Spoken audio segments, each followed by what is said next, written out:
Hepinize merhaba, Gaziantep'ten sevgiler, selamlar. Kanalıma ve mutfağıma hoş geldiniz. Bugün sizlere tam bir yaz yemeği olan Erzurum yöremize ait katıklı dolma tarifiyle geldim. Hadi gelin sizleri daha fazla bekletmeden bu nefis yemeği nasıl yapmışım buyurun beraber izleyelim. Yemeğimiz için 2 kilo kabağı yıkadım ve bir çatal yardımı ile üzerine bu şekilde videoda izlediğiniz gibi çizikler atıyorum.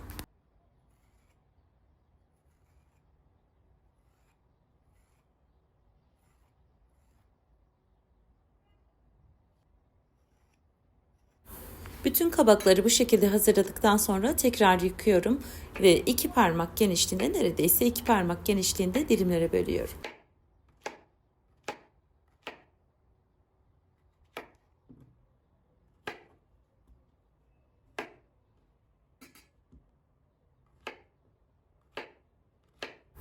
Dilimlere böldüğüm kabakların içerisini bir oyacak yardımıyla çıkarıyorum.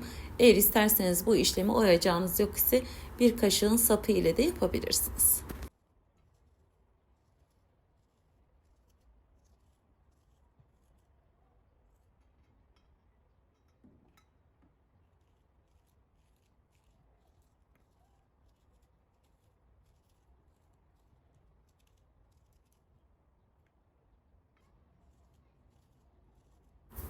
Bütün kabakları oyup hazırladıktan sonra artık katıklı dolmanın iç harcını hazırlıyorum. Dolmanın iç harcı için uygun bir kasenin içerisine 2 su bardağı köftelik bulgur ve 200 gram kıymayı ekliyorum. Ben dana kıyması kullandım. Hiç fark etmez. İsterseniz kuzu kıyması da kullanabilirsiniz. Kıymanın hemen ardından robottan çektiğim 2 adet büyük boy kuru soğan ekliyorum ve 2 diş sarımsağı da ezerek ekliyorum.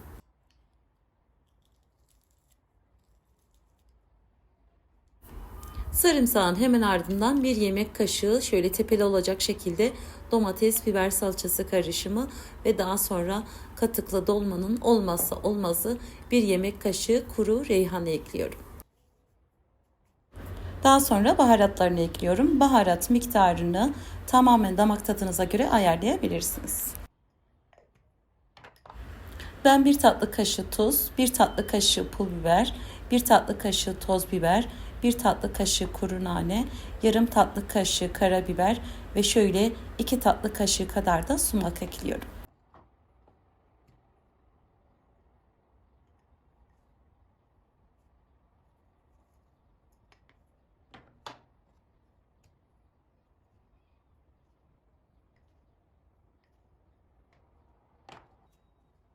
İç harcın içerisine daha güzel lezzet katması için 3 yemek kaşığı kadar da ev yapımı nar ekşisi ekledim ve yarım çay bardağı zeytinyağını ekliyorum.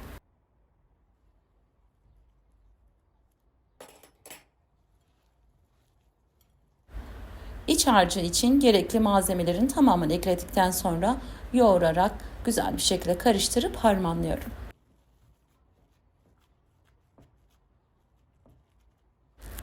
İç harcını yoğurduktan sonra hiç bekletmeden oyduğum kabakların içerisine dolduruyorum.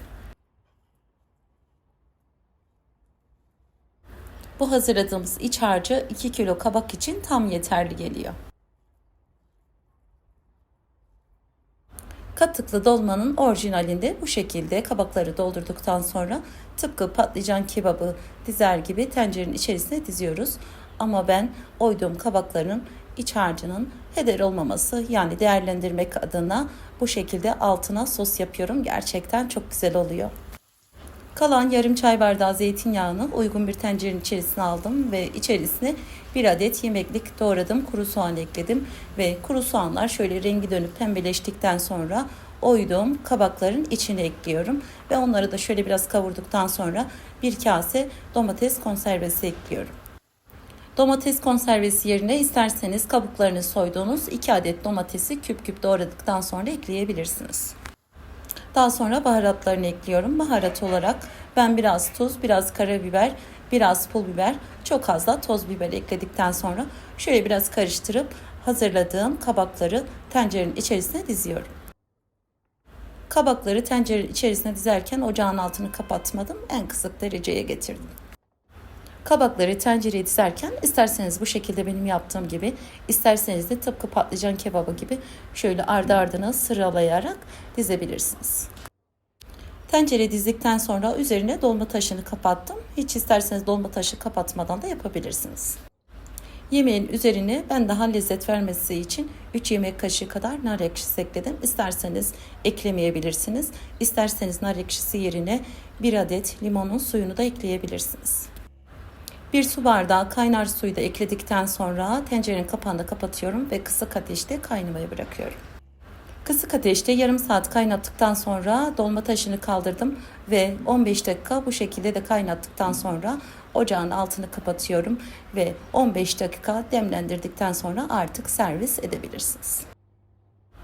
Servis ederken tabağın bir kenarına hazırladığımız alttaki sostan da ekleyip ve üzerine sarımsaklı yoğurt ve tereyağlı pul biber sosunu da döktükten sonra afiyetle tüketebilirsiniz. Bugün de bir tarifin sonuna geldim. Yapıp deneyeceklere afiyet, şifa olsun. Yeni tariflerde, yeni videolarda görüşmek dileğiyle inşallah. Hepiniz Allah'a emanet olun. Sevgiyle kalın. Hoşça kalın.